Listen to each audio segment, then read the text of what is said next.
Boa tarde. A Comissão de Direitos Humanos trouxe para o debate nesta segunda-feira as fake news e o impacto delas na sociedade. Com objetivos diversos, informações são inventadas ou falseadas ou descontextualizadas e provocam impactos os mais variados. Há indivíduos isolados, mas também grupos e até empresas dedicadas a isso. Este professor da Universidade de Brasília trouxe parâmetros sobre as bases de uma notícia. A primeira, a veracidade, que é a possibilidade de verificar a informação. O segundo é a objetividade, que o jornalista, ou quem apresenta a informação, ele não pode emitir sua opinião, ou sua opinião não pode influir na informação. E o terceiro, a claridade, ou transparência, que tem que ver com um ordem lógico da estrutura, mas também com a responsabilidade de quem emite essa informação. Finalidade de difamar outras pessoas, finalidades políticas eleitoreiras e até mesmo finalidades monetárias, quer dizer, esse mercado permite que as pessoas hoje ganhem dinheiro. Sabendo um pouco como você pensa e sabendo se você tem algum ponto que você jamais cederia, ela chega com a informação dizendo que aquela determinada pessoa, um determinado candidato, ofende justamente aquele ponto no qual você jamais aceitaria. E aí você usa a sua fórmula de pensar, que foi a mesma desde sempre, e o resultado dessa fórmula de pensar, diante desse dado falso de entrada, é oposto ao que você mesmo queria. Representantes de plataformas da internet como Google e Facebook reconhecem a gravidade do problema. No debate, disseram do empenho em evitar abusos e do que estão fazendo nesse sentido. Se eu dissesse que o Facebook não permite notícias falsas na sua plataforma, eu teria que dizer que o Facebook é árbitro da verdade. Para encontrar esse equilíbrio entre liberdade de expressão, mas também assumir a nossa responsabilidade de combater a desinformação, nós atuamos reduzindo o alcance que conteúdo de baixa qualidade, entre eles as notícias falsas, tem na nossa plataforma. A cada minuto no YouTube são acrescentados 400 novas horas de vídeo. A gente tem que passar, enfim, grande parte do nosso tempo avaliando esse conteúdo. O Google interrompeu 6 milhões de anúncios ruins por dia em 2018. Outras debatedoras denunciaram abusos e cobraram ação mais efetiva do poder público. O caso da boneca LOL, em que a empresa responsável, ela enviou essas bonequinhas para crianças que fazem vídeos na internet, explorando a criança também, o trabalho infantil. Uma colega jornalista do estado de São Paulo, a jornalista Constança Rezende, que foi alvo de uma notícia falsa propagada pelo próprio presidente da República. Então, como é que a gente vai combater fake news quando a prática da desinformação é uma arma política que vem sendo usada pela mais alta autoridade do país? Tratar a questão como um crime para o cidadão, na ponta, não nos parece uma resposta adequada, porque a gente vai estar tratando todo e qualquer cidadão como um potencial criminoso e, sem dúvida, metade dessa sala aqui, incluindo nós aqui na mesa, já compartilhamos alguma desinformação sem saber que estávamos compartilhando. A senadora Simone Tebet, presidente da Comissão de Constituição e Justiça, publicou em sua conta no Twitter que já estão na CCJ os projetos do pacote anticrime do ministro Sérgio Moro, trazidos pela senadora Elisiane Gama e outros. Simone Tebet diz em sua mensagem que já designou os relatores, como podemos ver aqui na arte. O senador Marcos Duval será o relator dos projetos que tratam do combate à corrupção, ao crime organizado e aos crimes violentos. O projeto relacionado à criminalização do Caixa 2 ficará com o senador Márcio Bittar. E o que define competências da Justiça Comum e também da Justiça Eleitoral, o relator será o senador Rodrigo Pacheco.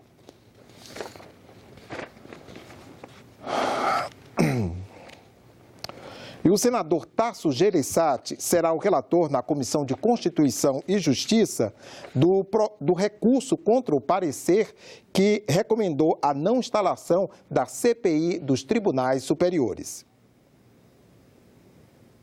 Ainda não há uma data definida para a apresentação do relatório. O senador Tasso Gereissati foi escolhido relator no fim da última semana e ainda fará uma análise do parecer técnico do Senado e do pedido de CPI apresentado pelo senador Alessandro Vieira. No pedido de CPI, há uma lista de 13 itens para investigar condutas e ações de ministros dos tribunais superiores. Mas um parecer técnico do Senado recomendou que a comissão parlamentar de inquérito não seja instalada, porque não há fatos determinados e também porque não se pode investigar a atividade jurisdicional do Poder Judiciário. O presidente Davi Alcolumbre decidiu dar a palavra final ao plenário, com uma análise prévia da CCJ para analisar a constitucionalidade do pedido de CPI. Isso é o que cabe regimentalmente dentro da regra do regimento do Senado da República e como havia a manifestação de muitos senadores em relação a esse processo, eu naturalmente, com a decisão de recorrer de ofício, cumpri o meu papel institucional de presidente do Senado. Quero parabenizar Vossa Excelência por tomar a decisão de ouvir o plenário e do plenário ter uma posição soberana. O autor do pedido de CPI, senador Alessandro Vieira, em entrevista à Rádio Senado, diz que o parecer do Senado é falho. Um parecer que não tem absolutamente nenhuma valia jurídica, um parecer que demonstra um absoluto desrespeito pela inteligência do brasileiro, uma vez que se propõe a fazer uma análise de 13 fatos, diz que destes 13 fatos alguns se prestam a CPI e outros não, mas não diz quais são. Para esse professor de Direito da Universidade de Brasília, os fatos apresentados no pedido de investigação podem ser apurados dentro das instâncias do próprio Poder Judiciário. Existem também em cada tribunal, em cada instância do Judiciário, mecanismos para que sejam feitas as correções de rumo naquilo que estiver errado. Nós temos que entender que os poderes são independentes e harmônicos entre si. Então, o mínimo de intromissão possível na esfera de competência do outro poder, sob pena de nós afrontarmos a própria engenharia do Estado brasileiro, que prevê realmente essa independência das funções legislativas, executivas e judiciais. O Estatuto dos Animais, com regras para garantir e proteger a vida e o bem-estar deles, já foi aprovado na Comissão de Constituição e Justiça e, nesta terça-feira, pode ser votado na Comissão de Assuntos Econômicos. O projeto prevê que ninguém deverá, por razões não justificáveis, causar dor, sofrimento ou lesão moral aos animais. Pessoas e empresas que tenham um animal deverão fornecer alimentação e abrigo adequados para o comportamento natural da espécie e evitar que eles tenham estresse, angústia, ansiedade e medo. Entre os objetivos estão estimular a guarda responsável, combater os maus tratos e a negligência. Pelo texto, os animais passam a ser tutelados pelo Estado e se beneficiam da mesma proteção jurídica conferida às coisas e às pessoas jurídicas. Entre as punições para quem maltratar os animais estão previstas advertência, multa de R$10 milhões e prisão de até 2 anos. Deverá ser instalada nesta semana a comissão formada por senadores e deputados para análise da medida provisória que determina o pagamento de contribuição sindical por boleto.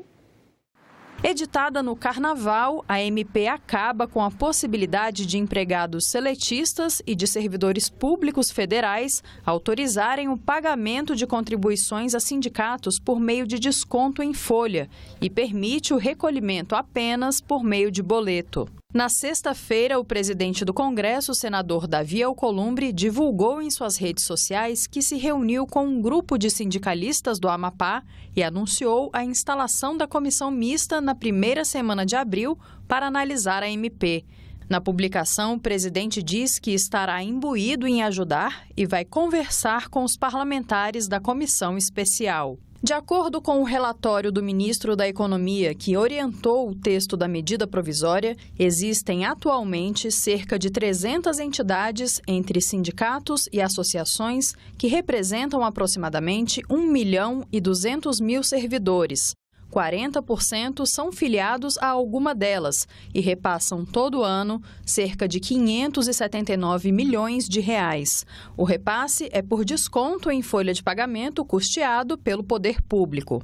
O governo diz que o Estado não deve ter gerência sobre essas organizações, que os pagamentos devem ser feitos com recursos privados e também que o desconto não se trata de um direito legítimo dos servidores, mas sim de uma vantagem indevida dos sindicatos com impostos pagos pela população. Mas a Central Única dos Trabalhadores argumenta que o texto é inconstitucional, porque impediria a livre organização dos trabalhadores em entidades sindicais e o direito à livre organização. Quando o governo interfere e diz que ele não vai realizar esse desconto, ele está interferindo na vontade individual do trabalhador, da trabalhadora, de participar da sua entidade de classe, da sua entidade organizativa. Na nossa avaliação, o governo Bolsonaro tomou essa medida com o intuito de enfraquecer os instrumentos de luta da classe trabalhadora, que são os sindicatos. Ele sabe que as entidades de classe, que os sindicatos laborais serão a principal fonte de resistência à reforma da Previdência e às privatizações que estão em curso, porque é uma forma de inibir o levantamento de recursos para que a gente possa organizar as nossas atividades de rua e fazer a confecção de materiais para potencializar o nosso diálogo com os trabalhadores. O Supremo Tribunal Federal pediu que o Executivo preste informações sobre a medida. Já existem 8 ações diretas de inconstitucionalidade contra a MP no STF. A relatoria está com o ministro Luiz Fux. O texto também é alvo de questionamentos na Justiça Comum. A senadora Soraya Tronic não acredita que a medida vá contra a Constituição. Eu acho que não tem nada de errado, nada de inconstitucional. O que nós temos como uma liberdade, de repente transformaram numa obrigatoriedade pintada de liberdade.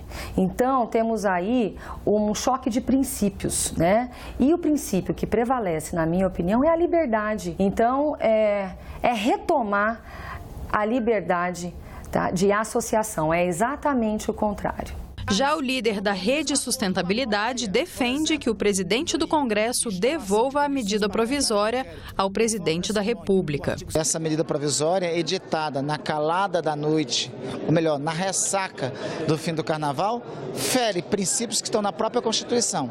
Não cumpre relevância, não cumpre urgência e é inconstitucional, já que fere o princípio do artigo 8º da Constituição, que estabelece a liberdade sindical. Diante disso, o presidente do Congresso tem a prerrogativa de devolver a medida provisória ao presidente da República. Outra medida provisória que está aguardando análise aqui no Congresso quer acelerar o registro de empresas individuais e incentivar a formalização num setor considerado fundamental, a geração de empregos e recuperação da economia. Pequenos empreendedores podem ter a vida facilitada pela medida provisória 876. Com ela, o governo quer simplificar e desburocratizar o registro das microempresas e empresas individuais. Segundo dados do Banco Mundial, o tempo médio que se leva para abrir uma empresa no Brasil é de 119 dias, quase 4 meses. Somos um dos países mais lentos do mundo. Estamos na colocação 179 dentre 183 pesquisados. À frente apenas de Guiné Equatorial, Venezuela, República do Congo e Suriname. Startups e jovens inovadores são os que mais sofrem na hora de regularizar suas atividades. Para o professor Luiz Afonso Bermudes, a medida provisória vem em boa hora. Uma pequena empresa, que é o que nós precisamos. Sabemos dos dados do desemprego na juventude brasileira. Então nós temos que incentivar essa juventude a empreender. Quando ele chega na porta de um cartório para reconhecer firma num papel, para autenticar uma cópia, ele desiste.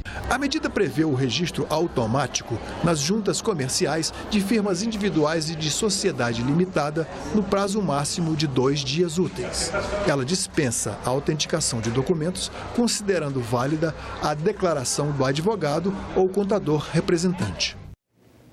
A autonomia do Banco Central voltou a ser discutida no Congresso. Projetos que buscam mandatos fixos para diretores da autarquia tramitam na Câmara dos Deputados e no Senado. O assunto voltou à tona durante a sabatina de Roberto Campos Neto, indicado pelo presidente Jair Bolsonaro para comandar a instituição. Hoje o Brasil é uma jabuticaba nesse sentido, porque nós temos um sistema de meta que é comparável com outros países, mas não temos a independência. Então a independência nos coloca junto aos pares no sentido de melhores práticas. Isso vai baratear o custo de crédito, isso vai facilitar a entrada do Brasil em organismos internacionais como a CDE. Um projeto do Senado busca dar uma autonomia formal ao Banco Central para que a instituição execute suas atividades sem sofrer pressões políticas. Pela proposta, essa autonomia seria garantida com a criação de mandatos fixos para o presidente e diretores do Banco Central, não coincidentes com o do presidente da República. O mandato da diretoria, segundo o meu projeto, ele vai até metade do mandato do presidente. O presidente que assume não pode exonerar a diretoria do Banco Central. O governo, o executivo e o legislativo, e mesmo o judiciário, não podem interferir na política monetária a ponto de nos desmoralizar e desmoralizar a moeda. O senador Humberto Costa não concorda com a mudança.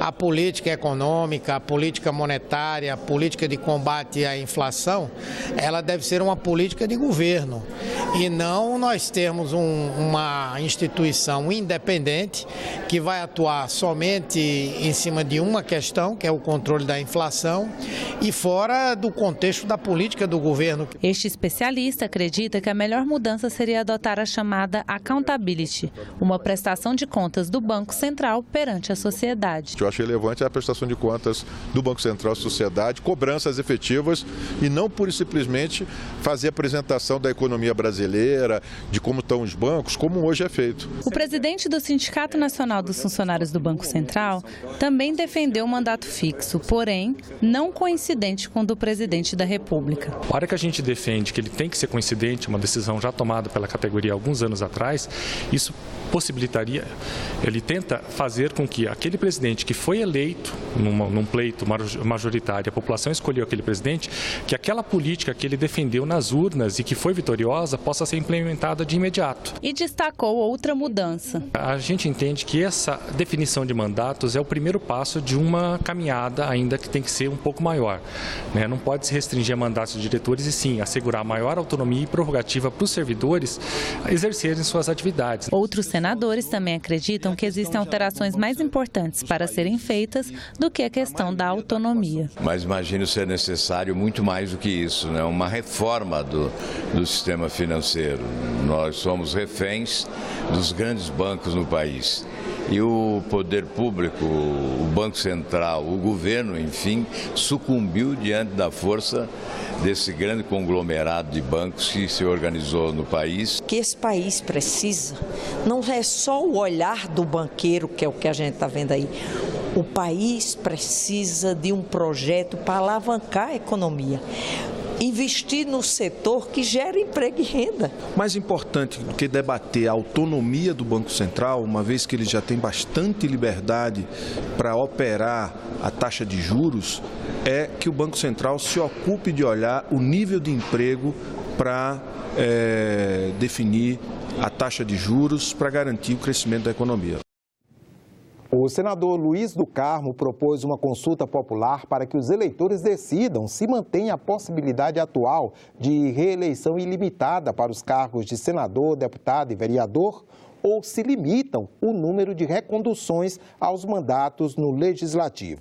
Ele conversou sobre o projeto com a jornalista Renata de Paula. Olá! A renovação da Câmara dos Deputados na última eleição foi a maior em 20 anos, 50%. A do Senado foi a maior da história, 85% das vagas em jogo.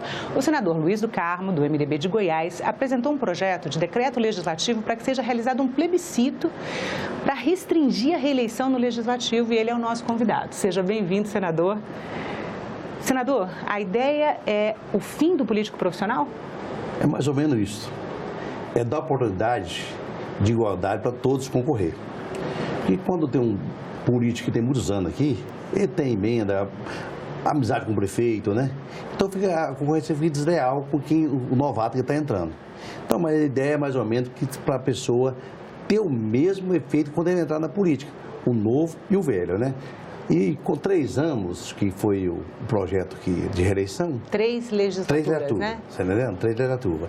Eu acho que fica bom para todo mundo, para quem está no mandato e quem está começando a carreira política, né? Então vamos explicar para o telespectador. A população teria que optar entre permitir a reeleição até 3 vezes consecutivas, né? Ou indefinidamente, ou deixar como está. Ou como está. Que já está indefinidamente, né? Já está aqui. E para o executivo não é, né? Então também não é justo também, né? O executivo ter 2 mandatos e o legislativo ter esse montão que mandato pode ter. Infinitivamente pode ter um mandato, né? Então a função do projeto mais ou menos é isso, dar igualdade para todo mundo. E não fazer o político profissional, né? Também. O político que já está há 6, 7 mandatos, e tal, né? E ainda passa para o filho quando ele sai da política ainda, né? A gente tem senadores que foram deputados constituintes, já estavam no parlamento em 1988, né? 86. E ninguém pode reclamar. Se começar com vereador, fica 3 anos vereador, deputado estadual, depois deputado federal, e depois senador, né? Então, se você quiser até fazer uma carreira política, mas dentro dos parlamentos normais, né? Para cada coisa. Então, eu acho que é um projeto que a população pediu, certo? E estamos aí, tentando passar esse projeto aí, os colegas. Senador, o fim da reeleição para o Legislativo, ele foi apresentado como proposta de emenda à Constituição em 2014, com as assinaturas necessárias para uma PEC, e foi arquivada no fim do ano passado. Não chegou sequer a receber a designação de um relator. Mas eu vou atrás. Eu estou apresentando os projetos aí, não quero apresentar projetos mais aqui no meu mandato, mas eu vou atrás. Eu vou conversar senador por senador. Isso aí eu não posso simplesmente apresentar o projeto e virar as costas. É um projeto que eu quero que vai para frente, que dê certo. Aí, como senador, eu vou conversar com todos os colegas, vai lá necessidade para ele. Né? Olha, me ajudem nesse projeto. E o Brasil precisa desse projeto. E eu vou atrás dia e noite para convencer os meus colegas a continuar o projeto. O senhor falou da renovação nas casas legislativas, né? Desde a Câmara de Vereadores, Assembleias Estaduais, Câmara dos Deputados, Senado. E qual é o maior benefício de que essa renovação seja permanente? Eu acho que todo mundo tem o direito de ajudar o poder público, ajudar o Brasil, ajudar os estados. Todo mundo tem o direito. Porque só eu posso ficar finalmente político? Tem muitas ideias brilhantes que pode ter. Eu conheço muitas pessoas que me dão ideia e podia ser um político no meu lugar. Talvez não tenha oportunidade, certo? Que muitos políticos querem continuar. Então, tem muitas mentes brilhantes do Brasil que tem de ser usado na política. Mas, senador, as últimas eleições, elas quase contrariam esse conceito de que a renovação é tão difícil assim, né? Foi uma renovação recorde. Mas foi diferente. Foi a primeira vez que as redes sociais mandou em todo mundo, a rede social mandou em todo mundo, né? Um presidente foi eleito praticamente sem gastar dinheiro nas redes sociais. Eu penso que isso não vai repetir. É lógico que ela vai continuar mandando, tá vendo? Mas eu penso que não vai mandar continuar desse jeito que está, que foi essa eleição passada. Essa eleição foi atípica, você sabe disso. Então, mas 2 críticas que eram as mais fortes em relação ao nosso sistema político e a possibilidade de renovação política era o financiamento de campanha, né? Especialmente mesmo realmente o financiamento de campanha. A regra mudou. Só para você entender. Hoje, o máximo que uma pessoa pode se comprometer com uma doação é 10% do seu rendimento, não pode mais ser doação de empresa. Ok, mas então vamos falar do partido. Eu conheço partido aí, por exemplo, que o fundo partidário distribuiu entre eles, os novatos quase não pegou. Agora, você conhece também, todo mundo conhece isso aí. Agora foi distribuído entre os caciques da política, né? E isso ainda tem que ser evitado. Mas o senhor acha que não dá realmente para confiar na população para definir a cada 4 anos se vai renovar ou não? Tem que limitar? A população você pode até confiar, mas os políticos é profissional. Eles sabem chegar no eleitor, tá vendo? Do jeito que tem de chegar. Então, eu acho que você põe um plebiscito para a pessoa decidir, quem vai decidir é a população. Pode ser que a população, olha, vamos votar do jeito que está, tá bom. Tá vendo? Mas tem de deixar a população votar, decidir. Porque se deixar os parlamentares decidir sobre isso aí, não vai passar. Você sabe disso. Mas se uma consulta popular pode ter um efeito diferenciado nisso aí. Senador, muito político realmente não tem outra profissão. Né? Como é que o senhor imagina que vai ser esse trânsito? Né? O político, tem político que a profissão dele é político. Mas político não é profissão. É só uma doação da pessoa para a sociedade. Não pode ser. Ele tem que arrumar outra profissão, que vai estudar, vai ser professor. Mas isso não vai privilegiar pessoas que têm uma renda mais alta? Não, eu acho que não. De jeito nenhum, de jeito nenhum. Você mesmo falou que vai doar 10% só do rendimento dele, né? Para participar de uma campanha, né? Para a eleição, para a campanha. Mas não vai ser, não. Você pode ficar tranquilo que esse projeto vai ser aprovado e daqui você vai me chamar aqui e vai ser, olha, deu resultado. Renovou muito mais. Não por redes sociais, renovou por capacidade. O senhor imagina uma renovação de 50%? Não, de 50% não, de 100%. O senhor está falando que vai ser... Eu não faço 100%. É dar o direito da pessoa concorrer, igualdade quem está na política, concorda? Quem está. Então, qual é a vantagem hoje de quem já está na política? Amigo dos prefeitos, emendas para prefeito, concorda? Emendas. E o relacionamento. Concorda? E até cargos também, você sabe isso, concorda? Tu tem um cargo, eu vou dar um cargo para o prefeito, ou vou dar para uma família que é bem relacionada. Nós vamos acabar com isso, tem de acabar. O Brasil tem de mudar, o Brasil mudou e tem que continuar mudando. Não pode continuar do jeito que está. E a população sabe disso. Isso é igual a rede social, quem vai consultar? A população vai votar, concorda? Vamos consultar a população. Eu sou a favor de consultar a população, mas não preciso. É lógico que eu estou representando o Estado. Os coisas representam a população, mas nós temos que dar um jeito de trazer pessoas novas para a política. Eu só queria fazer uma pequena ilustração, senador, que na pesquisa que eu fiz, assim, eu encontrei que há políticos cujas famílias estão no parlamento há séculos. Sim, né? Tá Tem um estudo publicado em 2002, concluiu que, na época, 2/3 dos senadores eram de famílias políticas e metade da Câmara. O cenário mudou bastante de lá para cá. Mas a gente tem uma família, por exemplo, que é a família Andrada, de Minas Gerais, que está há 200 anos na política, começou com o patriarca da independência, José Bonifácio, e até hoje a família tem um representante no Congresso Nacional. É um fato. É outro projeto que ia apresentar. Eu não apresentei, que isso aí você conversa com muita gente. Esse projeto não nasce na minha cabeça, mas você tem assessoria para ver. Mas qual o projeto que seria? Não, esse projeto nasceu da nossa cabeça, da necessidade do povo. E conversar com muita gente. A assessoria jurídica entrou nesse negócio. Mas eu queria que realmente colocasse. O sogro não indicar o genro e o primo não poder entrar na política. O filho, a esposa. A esposa. Isso tem de acabar também. É outro projeto bom de se colocar em prática, é isso aí, tá entendendo? Olha, você já tem um político, não pode ser. Tem de ser uma família que não tem, tá entendendo? Para falar o que você está falando, que realmente fica vitalício mesmo. Igual a monarquia. Né? Senador, uma questão. O projeto de decreto, ele prevê que o plebiscito seria realizado 90 dias após a promulgação do decreto. Então, ele não coincidiria obrigatoriamente com as eleições. Você sabe que esse projeto pode ser emendado. Talvez tenha alguma emenda que pode colocar juntamente com a eleição, para ficar até mais barato, concorda? Pode ser, ele pode ser emendado, certo? Então, se emendar esse projeto e coincidir a eleição, é muito bom. Ficamos por aqui. Você pode ver as reportagens desta edição na nossa página na internet, senado.leg.br/TV. Obrigado pela companhia e até a próxima.